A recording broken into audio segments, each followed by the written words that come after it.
ವಿದ್ಯಾಭ್ಯಾಸವನ್ನು ಪಡೆದು ತಂದೆ ತಾಯಿಯ ಕಾಲದ ನಂತರ ಅಣ್ಣನ ಅಣತೆಯಂತೆ ಸರಸ್ವತಿಯನ್ನು ವಿವಾಹವಾಗಿ ನನ್ನ 12ನೇ ವಯಸ್ಸಿನಿಂದ ಸುಧೀಂದ್ರ ತೀರ್ಥರ ಆಶ್ರಯದಲ್ಲಿ ವಿದ್ಯಾಭ್ಯಾಸವನ್ನು ಮುಗಿಸಿ ನನ್ನ ಸಾಂಸಾರಿಕ ಜೀವನದ ಜೊತೆಗೆ ನನ್ನ ಪಾಠಶಾಲೆಯನ್ನು ಪ್ರಾರಂಭಿಸಿದ್ದೇನೆ. ತಾಯಿ ಕಾಪಾಡು. ಸರು ಸರು ಸರು ಏನು ಅಂದ್ರೆ ನೀವಾ ಏಕೆ ಹಾಗೆ ನೋಡುತ್ತಿದ್ದೀರಾ? ಆಹಾ ಆಹಾ, ವಿಶ್ವಕರ್ಮನ ಹೃದಯದಲ್ಲಿ ನರ್ತಿಸುವ ಶಿಲಾಪಾಲೆಯೋ ಅಥವಾ ಮಹಾಕಾವ್ಯ ಹೃದಯದಲ್ಲಿ ಮೂಡಿ ಬಂದ ಕಾವ್ಯ ಕನ್ನಿಕೆಯೋ? ಸರು, ನೀನು ಎಂತಹ ರೂಪ, ಎಂತಹ ಮೋಹಕ! ಸರು ಸರು ಸರು, ಹಾ ಹಾ, ಮಡಿ ಮಡಿ, ನಾನು ಮಡಿಯ ಸರು. ದೂರ ದೂರ, ನೀವು ನನ್ನನ್ನು ಹೀಗೆ ಮರಳಿಸುತ್ತಿದ್ದರೆ ನಾನು ಅಡಿಗೆ ಮಾಡಿದ್ದ ಹಾಗೆ, ನೀವು ಊಟ ಮಾಡಿದ್ದ ಹಾಗೆ. ವಿದ್ಯಾರ್ಥಿ ಬರುವ ಹೊತ್ತಾಯ್ತು, ಪಾಠಶಾಲೆಗೆ ಹೋಗಿ ಪಾಠ ಮಾಡಿಸಿ ಬನ್ನಿ. ಪಾಠ? ಈ ನನ್ನ ಅರೆಗಣಿ ಮುಂದೆ ಎಂತಾಗ? ಆ ಪಾಣಿನಿಯ ವ್ಯಾಕರಣ, ಭಾಸ್ಕರಣ, ಗಣಿತ ಯಾವುದೂ ಜ್ಞಾಪಕಕ್ಕೆ ಬರುವುದಿಲ್ಲ ಸರು. ನೀವು ಇಷ್ಟು ರಸಿಕರಾಗಿದ್ರೆ ತುಂಬಾ ಕಷ್ಟ. ಪಾಠಶಾಲೆಗೆ ಹೋಗಿ ಪಾಠ ಮಾಡಿಸಿ ಬನ್ನಿ. ಸರಿ. ಸರು, ನೋಡಿ, ನಾನು ಅಡಿಗೆ ಮಾಡುತ್ತೇನೆ, ಊಟ ಮಾಡುತ್ತಾ ಕಾವ್ಯ ರಚಿಸಬಹುದು. ಮನೆ ಮನೆ, ಬೀದಿ ಬೀದಿ ಅಲೆದರು, ಒಂದಿಡಿ ಅಕ್ಕಿ ಸಿಗಲಿಲ್ಲ ಸರು.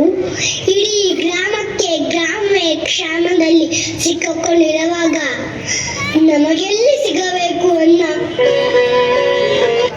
ಅಯ್ಯೋ, ನನ್ನ ಮಗನಿಗೆ ಒಂದು ತೊಟ್ಟು ಹಾಲು ಕೊಡುವುದಕ್ಕೆ ಯೋಗ್ಯತೆ ಇಲ್ಲದಿರೋ ಈ ದರಿದ್ರನ ಹೊಟ್ಟೆಯಲ್ಲಿ ಯಾಕಪ್ಪ ಹುಟ್ಟಿದೆ? ನನಗಿಂತ ನೀನೇ ದೃಷ್ಟಿಶಾಲಿಯಲ್ಲೋ. ಅಯ್ಯೋ ದೇವ್ರೇ, ಏನಿ ಪರೀಕ್ಷೆ! ಗುರು ಸುಚೀಂದ್ರನಾಥ ತೀರ್ಥ, ನೀವೇ ನಮ್ಮ ಕಷ್ಟಗಳನ್ನು ಪರಿಹಾರ ಮಾಡಬೇಕು. ನನ್ನ ಬದುಕಿನ ಹಾಗೆ ನಿನ್ನ ದೂಷಣೆ ತಪ್ಪಿದೆ. ಏನಿದು ಅರ್ಥವಿಲ್ಲದ ಮಾತುಗಳು? ಚ್ಯುತಿ ತಪ್ಪಿದ ವೀಣೆ, ಗತಿ ತಪ್ಪಿದ ಬದುಕು ಎರಡು ಒಂದೆಲ್ಲವೇ ಸರು? ಹೆಂಡತಿ ಮಕ್ಕಳನ್ನು ಸಾಕಲಾರ ಗಂಡ ಬದುಕಿರೋದಕ್ಕಿಂತ ಬೇಡಿ ಅಂತ ಮಾತುಗಳನ್ನು ಆಡಬೇಡಿ. ಗಂಡ ಹೆಂಡತಿಯರ ಅನುಬಂಧಕ್ಕೆ ಆಧಾರ ಅನ್ನ, ಆಹಾರ, ಪರಸ್ಪರ ಪ್ರೀತಿ, ವಿಶ್ವಾಸ. ಹಾಗಿದ್ದರೆ ಅರಣ್ಯದಲ್ಲೂ ಕೂಡ ಆನಂದವಾಗಿರಬಹುದು ಅಲ್ಲ ಸರು?